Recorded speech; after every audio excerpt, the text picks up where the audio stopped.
예, 오늘 하나님의 말씀은 사무엘하 7장 1절에서 17절까지입니다. 구약성경 473쪽에 있습니다. 사무엘하 7장 1절에서 17절까지 우리 같이 봉독하시겠습니다. 여호와께서 주위의 모든 원수를 무찌르사 왕으로 궁에 평안히 살게 하신 때에 왕이 선지자 바다나에게 이르되 볼지어다 나는 백향목 궁에 살거든 하나님의 궤는 희정 가운데 있도다. 나단이 왕께 아뢰되 여호와께서 왕과 함께 계시니 마음이 있는 모든 것을 행하소서 하니라. 그 밤에 여호와의 말씀이 나단에게 임하여 이르시되 가서 내 종 다윗에게 말하기를 여호와께서 이와 같이 말씀하시되 내가 나를 위하여 내가 살 집을 건축하겠느냐. 내가 이스라엘 자손을 애굽에서 인도하여 내던 날부터 오늘까지 집에 살지 아니하고 장막과 성막 안에서 다녔나니 이스라엘 자손과 더불어 다니는 모든 곳에서 내가 내 백성 이스라엘을 먹이라고 명령한 이스라엘 어느 지파들 가운데 하나에게 내가 말하기를 너희가 어찌하여 나를 위하여 백향목 집을 건축하지 아니하였느냐고 말하였느냐. 그러므로 이제 내 종 다윗에게 이와 같이 말하라. 만군의 여호와께서 이와 같이 말씀하시기를 내가 너를 목장 곧 양을 따르는 데에서 데려다가 내 백성 이스라엘의 주관자로 삼고 내가 가는 모든 곳에서 내가 너와 함께 있어 내 모든 원수를 내 앞에서 멸하였은즉 땅에서 위대한 자들의 이름같이 내 이름을 위대하게 만들어 주리라. 내가 또 내 백성 이스라엘을 위하여 한 곳을 정하여 그를 심고 그를 거주하게 하고 다시 옮기지 못하게 하며 악한 종류로 전과 같이 그들을 해하지 못하게 하여 전에 내가 사사에게 명령하여 내 백성 이스라엘을 다스리던 때와 같지 아니하게 하고 너를 모든 원수에게서 벗어나 편히 쉬게 하리라. 여호와가 또 내게 이르노니 여호와가 너를 위하여 집을 짓고 내 수완이 타서 내 조상들과 함께 누울 때에 내가 내 몸에서 날 내 씨를 내 뒤에 세워 그의 나라를 견고하게 하리라. 그는 내 이름을 위하여 집을 건축할 것이요 나는 그의 나라 왕위를 영원히 견고하게 하리라. 나는 그에게 아버지가 되고 그는 내게 아들이 되리니 그가 만일 죄를 범하면 내가 사람의 뇌와 인생의 채찍으로 징계하려니와 내가 내 앞에서 물러나게 한 사울에게서 내 은총을 빼앗은 것처럼 그에게서 빼앗지는 아니하리라. 내 집과 내 나라가 내 앞에서 영원히 보존되고 내 왕위가 영원히 견고하리라 하셨다 하라. 나단이 이 모든 말씀들과 이 모든 계시대로 다윗에게 말하니라. 아멘. 오늘 말씀의 제목은 다윗 언약 또는 다윗 계약입니다. 오늘 말씀으로 저희가 다음 주까지 2주에 걸쳐서 같이 은혜를 나누고자 합니다. 유대의 랍비는 이 세상은 토라, 아보다, 그리고 헤세드 이 세 가지로 의지되고 있다라고 이야기를 하였습니다. 이 토라는 말씀이고 아보다는 일, 노동을 가리킵니다. 그리고 헤세드는 사랑, 인자. 즉 이 세상은 하나님의 말씀과 이 노동 그리고 사랑 이 세 가지로 유지되어져 있다라고 이야기를 하고 있는 것입니다. 우리에게 이 땅이 유지되고 있는 것은 이 땅을 굳건히 붙들고 있는 것은 하나님의 사랑이라고 우리는 이야기할 수 있습니다. 하나님은 이 사랑 때문에 인간을 비롯한 우주 만물을 만드셨습니다. 그리고 하나님은 이 사랑 때문에 악한 세상에 심판받지 않고 모두가 회개하고 돌아오기만을 기다리고 있는 것입니다. 어찌 보면 사무엘하 7장은 하나님의 사랑 이야기라고도 이 부제를 붙일 수 있는 말씀입니다.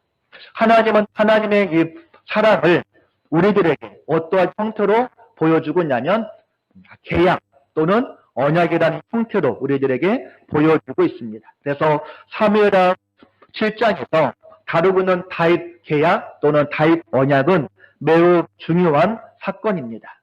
헤빈 로빈슨 목사님은 사무엘하 7장은 구약에서 가장 중요한 장이다라고 이야기를 하고 있고, 구약의 유명한 신학자인 브루그만은 사무엘서에서 가장 극적이며 신학적인 중심, 구약 성경에서 복음적 신앙의 결정적인 구절이 바로 사무엘하 7장이라고 이야기를 하고 있는 것입니다. 오늘 하나님이 선지자 나단을 통해서 다윗에게 하신 말씀이 바로 다윗 계약, 다윗 언약이라고 불려지고 있습니다. 오늘은 저희가 언약, 이 계약의 관점에서 같이 한번 본문을 보고자 합니다. 우리들 인생에도 이 계약이라는 단어를 많이 씁니다.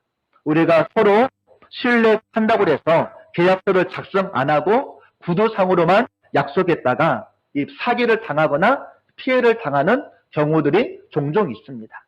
또 우리가 계약서를 작성한다 하더라도 이 구체적으로 세세하게 내용을 게재하지 않아서 서로 간에 분쟁이 생기는 경우들도 종종 있습니다. 우리가 집을 계약할 때도 매매 계약서나 이 전세 계약서를, 또 우리가 직장에서는 근로 계약서 등을 작성합니다. 근데 이 계약의 특징이 무엇이 있을까요? 이 계약은 혼자만 하는 것이 아니고 두 사람 또는 더 여러 사람이 이 쌍방간에 이루어지는 계약입니다. 그리고 어느 한쪽이 계약을 지키지 않으면 그 계약은 파기되면서 상대방의 손해를 배상해야 할 수도 있는 것입니다. 그런데 오늘 말씀을 자세히 보면 계약 또는 언약이라는 단어는 한마디도 나오지 않습니다. 어찌 보면 하나님의 일방적인 선언, 하나님의 일방적인 사랑 이야기밖에 나오지 않고 있습니다. 그럼에도 계약이라고 얘기하고 있는 것입니다. 다윗의 삶, 다윗의 신앙과는 상관없이 하나님께서 다윗 왕조가 영원히 지속되도록 하겠다고 하나님의 의지를 밝히고 있는 이 선언문이라고도 이야기할 수 있는 것입니다. 우리가 성경에서 나오는 언약들을 한번 쭉 한번 같이 한번 생각을 해보고자 합니다. 우리가 첫 번째로 최초의 언약이라 하면 아담과의 언약이 나옵니다. 우리가 창세기 2장 16절 이하에 보면 여호와 하나님이 아담에게 명하여 이르시되 동산 각종 나무의 열매는 내가 임의로 먹되 선악을 알게 하는 나무의 열매는 먹지 말라. 내가 먹는 날에는 반드시 죽으리라 하시니라.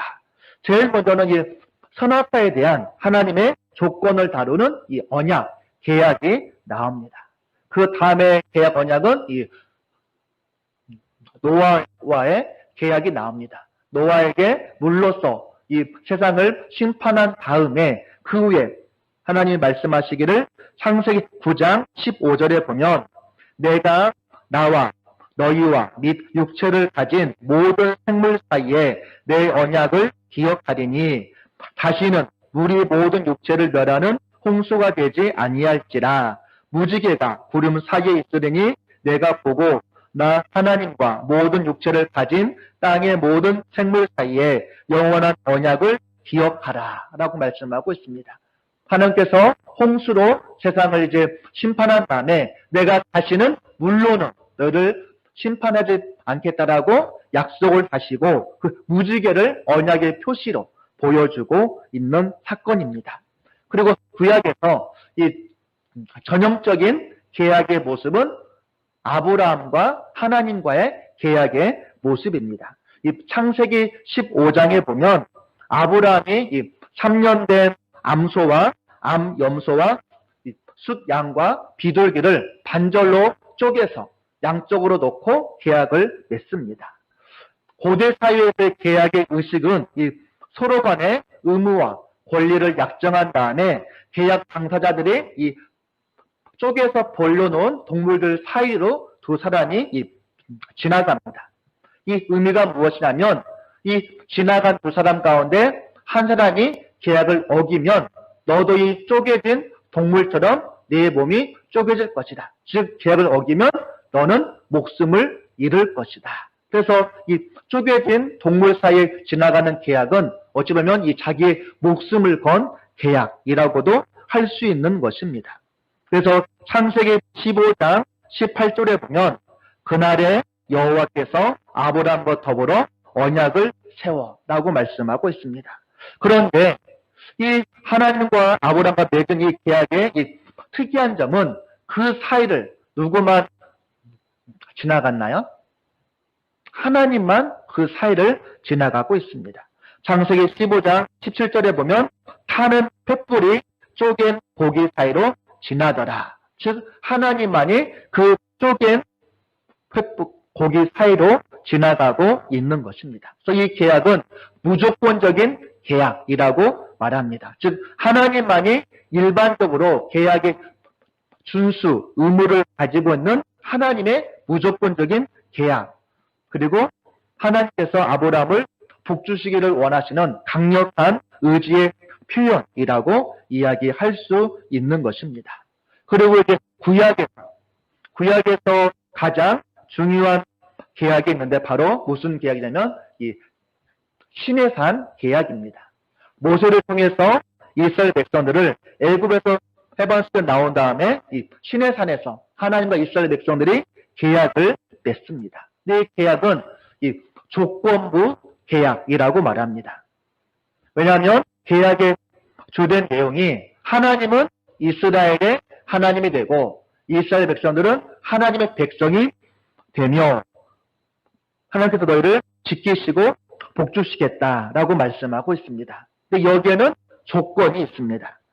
출애굽기 19장 5절에 보면 너희가 내 말을 잘 듣고 내 언약을 지키면 너희는 모든 민족 중에서 내 소유가 되겠고 등등의 말씀이 나옵니다. 즉 말씀이나 언약은 바로 율법 등을 가리킵니다. 즉 하나님과 이스라엘 백성들과의 이 계약은 이 율법을 지킬 때만 유효한 계약이 되고 있는 것입니다.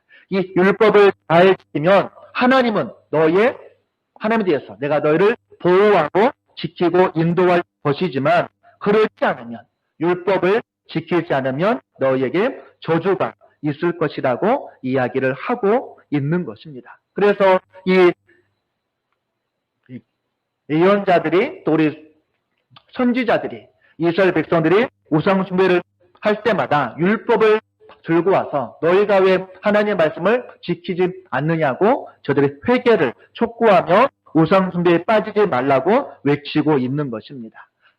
실제로 남유다가 바벨론에 망한 이유는 하나님의 능력이 없어서가 아니고 하나님의 바벨론의 마르독 신보다 약해서가 아니고 이스라엘 백성들이 율법을 지키지 않았기 때문에 저들의 계약이 파기된 결과로 이 남유다가 바벨론에 망하고 만 것입니다.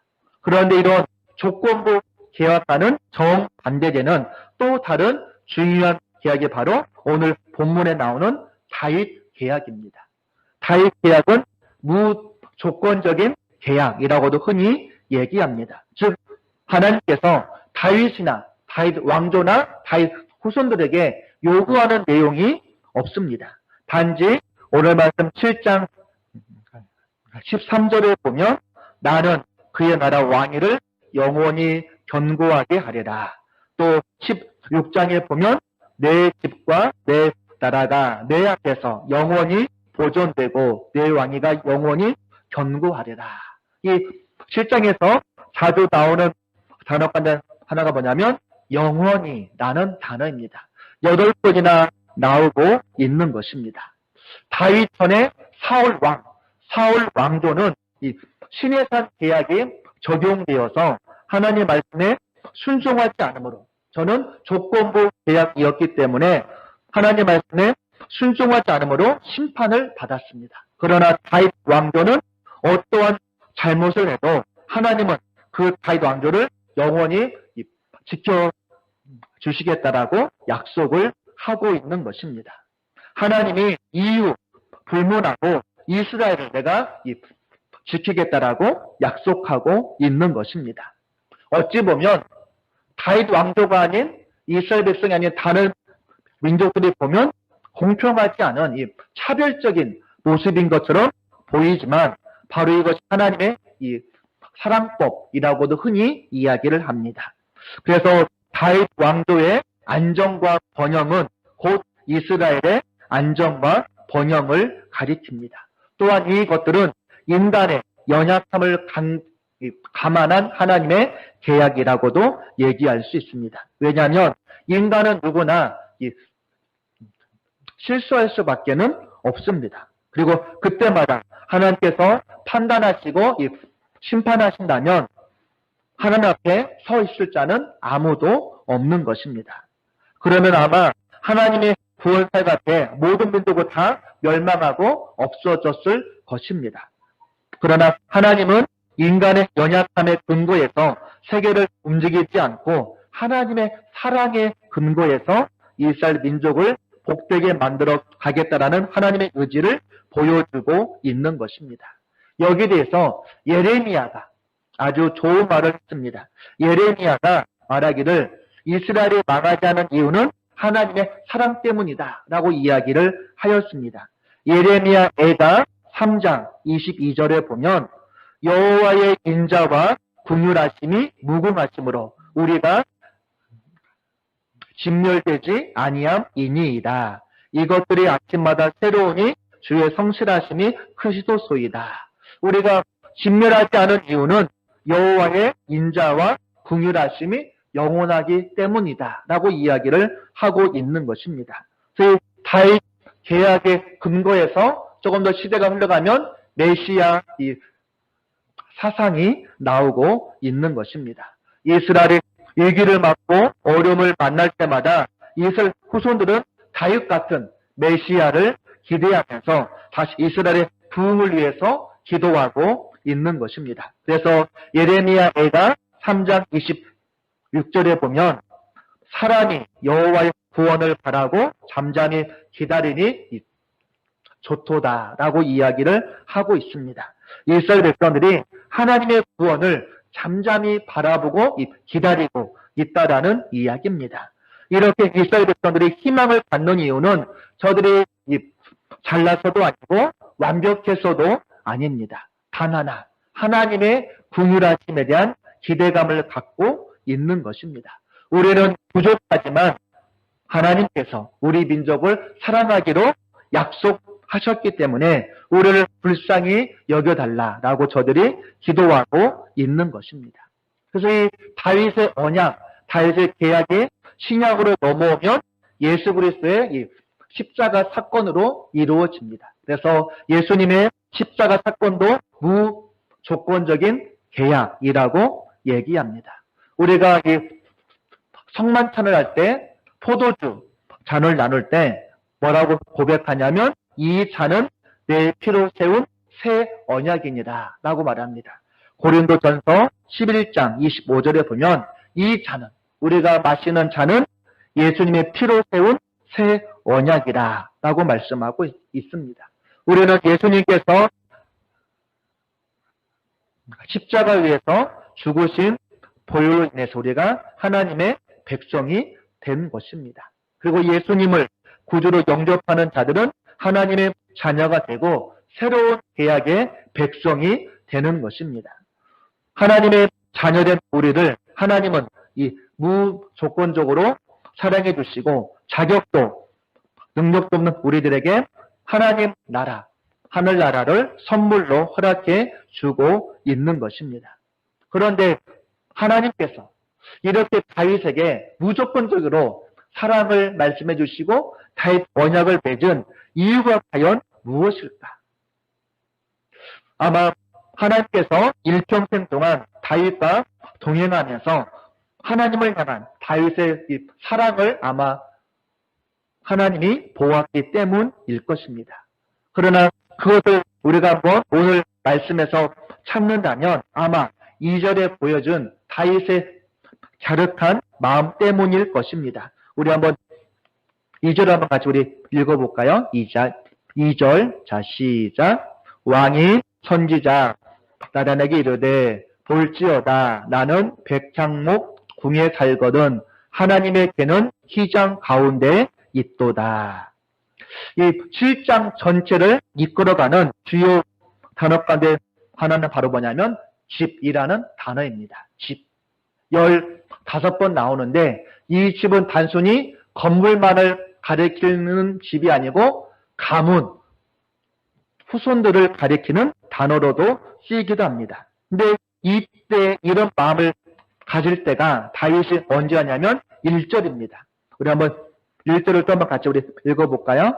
자, 시작. 여호와께서 주의 모든 원수를 무찌르사 왕으로 궁에 평안히 살게 하신 때. 자, 다윗의 삶은 오랫동안 쫓겨 다녔던 생활이었습니다. 또 이 블레셋의 망령 생활도 해왔습니다.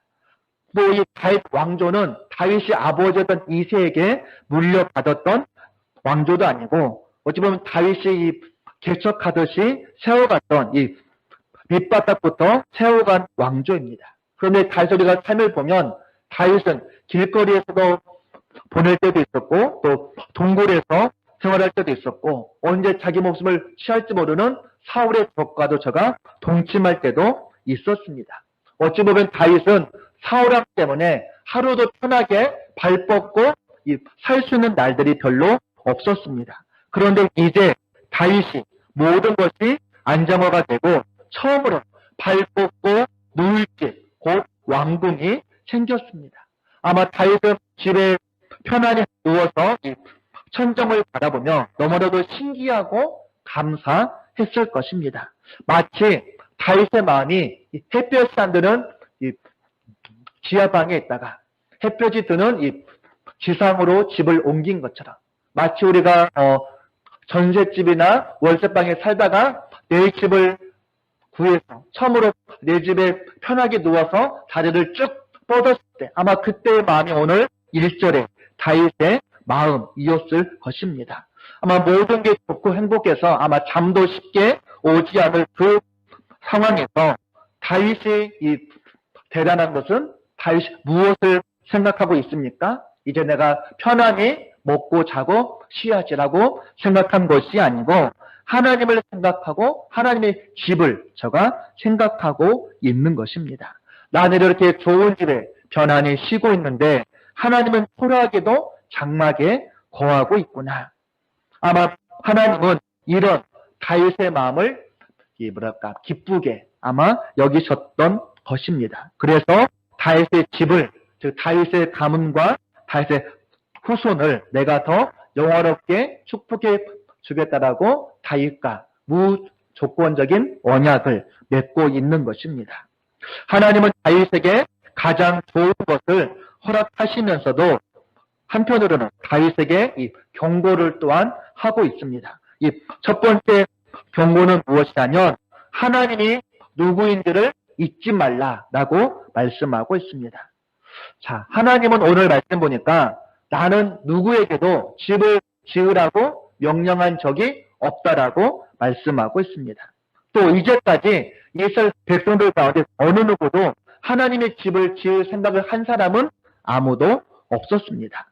그 이유는 아마도 크신 하나님을 인간의 건물로 다 담을 수가 없었기 때문일 것입니다. 그런데 이 일을 처음으로 시도한 자가 다윗이었습니다. 그러나 하나님이 한 왕조의 운명과 연관되는 것은 하나님에게는 이 부적합한 일인 것입니다. 왜냐하면 하나님은 만왕의 왕이시고 모든 인류의 왕이시지 한 왕조만의 왕은 아니기 때문에 그럼에도 불구하고 하나님은 내가 다윗 왕조의 왕이 되시겠다라고 오늘 말씀에 말씀하고 있는 것입니다. 그렇지만 우리는 하나님이 다윗 왕조만의 왕이 아니고 전 세계와 우주를 다스리시는 왕임을 망각해서는 안 되는 것입니다. 하나님이 내 이 수중에 있다라고 생각하는 순간에 우리에게는 교만이 찾아올 수 있는 것입니다. 아마도 하나님이 다윗에게 이 성전 건축을 허락하지 않는 이유도 만약에 다윗이 성전마저 건축하면 그가 너무나도 많은 것을 가지고 그의 마음이 교만으로 나아갈 수 있기 때문일 것입니다. 그래서 절대 권력은 절대 부패한다라고도 얘기하고 있는 것입니다. 두 번째로는 다윗에게 너의 과거를 깨달음을 통해서 다윗이 겸손하게 만들고 있는 것입니다. 오늘 하나님이 다윗에게 너의 신분이 무엇인지를 보여주는 말씀이 오늘 말씀 우리 8절 한번 같이 우리 보겠습니다. 8절을 보니까 그러므로 이제 내 종 다윗에게 이와 같이 말하라. 만군의 여호와께서 이와 같이 말씀하시기를 내가 너를 목장 곧 양을 따르는 데에서 데려다가 내 백성 이스라엘의 주권자로 삼고. 다윗이 어떠한 사람이었냐? 양을 치는 자, 즉 목동이었던 다윗을 내가 지금은 한 나라를 다스리는 목자, 왕으로 세웠다는 이야기입니다. 다윗 너의 신분이 잊지 말라. 너는 과거에 어려운 때가 있었다는 이야기입니다. 가난했던 시절을 잊지 말라는 이야기입니다. 이 자기의 과거를 잊지 않을 때 우리는 보다 현명한 선택과 판단을 할 수 있는 것입니다. 우리가 과거를 잊지 않는다는 것이 잊지 않음이 현재 우리가 축복이라고도 이야기할 수 있는 것입니다. 마치 개구리 올챙이적 생각 못한다는 말이 있듯이 과거를 잊으면 아무리 좋은 것을 주어도 그게 좋은 것인지 모를 때가 많이 있는 것입니다. 우리도 주위에 종종 그런 사람들을 보게 됩니다. 과거 어려울 때 힘들 때는 참 사람이 좋고 겸손한 사람들이 잘 되고 성공하고 나서는 목에 깁스를 하고 교만 하늘을 찌르듯 살아가는 자들을 보게 됩니다.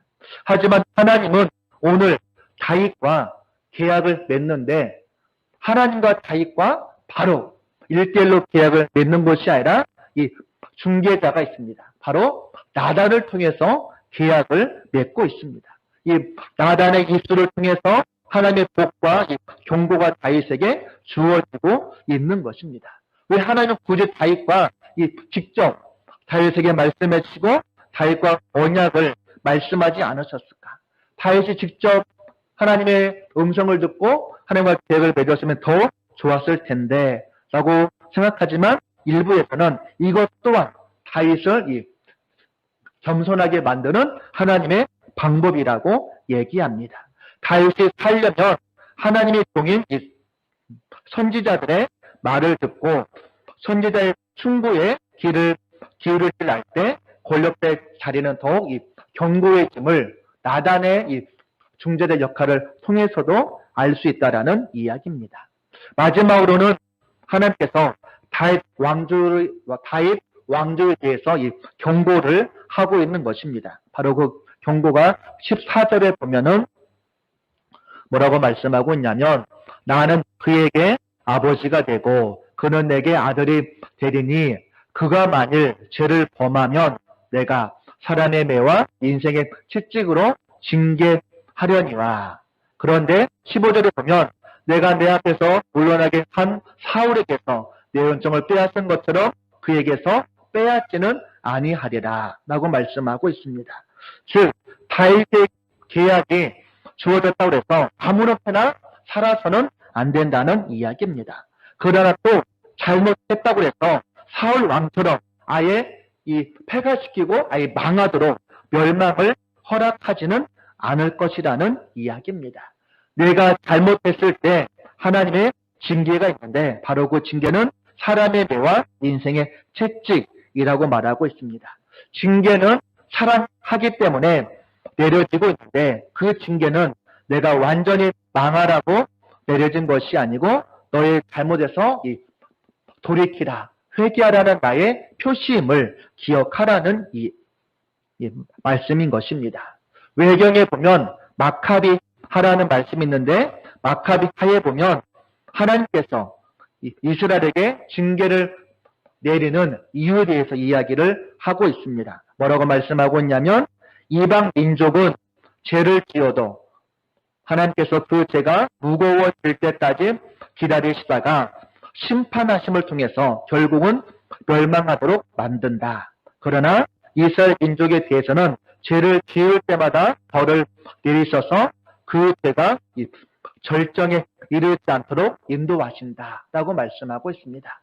이방 민족은 죄가 무거워질 때까지 기다리다가 한 번에 심판함으로 멸망하도록 만들지만 사랑하는 이스라엘 백성들은 죄를 지을 때마다 벌을 내리셔서 회개하고 돌아올 시간을 저들에게 기회를 주고 있다라는 이야기입니다. 그런데 만약에 우리가 범죄함으로 우리가 잘못함에도 불구하고 사랑의 매가 없고 인생에 채찍이 없다면 그것은 오히려 이상한 일로 우리가 생각해야 하는 것입니다. 우리가 이 사랑의 반대말이 뭐라고 그러죠? 미움이 아니라 우리가 무관심이라고 말을 하는 것입니다. 하나님의 무관심처럼 우리에게 위험한 것은 없는 것입니다. 하나님은 우리를 사랑하시기 때문에 잘못해도 방치하고 무관심한 것이 아니고 사람의 죄와 인생의 채찍으로 다시 하나님께로 돌아오도록 만드시고 있는 것입니다. 우리의 부모님들이 자녀들이 잘 되기를 바라고 원하는 것처럼 하나님도 우리가 하나님의 복을 받고 하나님께서 주신 은혜를 온전히 누리기를 원합니다. 하나님은 지금 이 시간에도 우리가 영원토록 영원롭고 행복한 삶을 살아가기를 원하십니다. 그러기 위해서 때로는 우리를 낮추고 아프게 하시고 고난도 허락하시지만 결국은 선하고 복된 길로 우리의 모든 삶을 인도하고 있는 것입니다. 그러기 때문에 우리는 이 하나님의 선하심, 하나님의 인자하심을 영원히 잊지 마시고 온전히 하나님만 붙잡고 나아감을 통해서 이 다윗 계약이 또 우리들에게 주신 하나님의 계약임을 늘 기억하시고 우리가 늘 하나님의 사랑과 은혜 가운데 온전히 거할 수 있기를 간절히 바라겠습니다. 우리 같이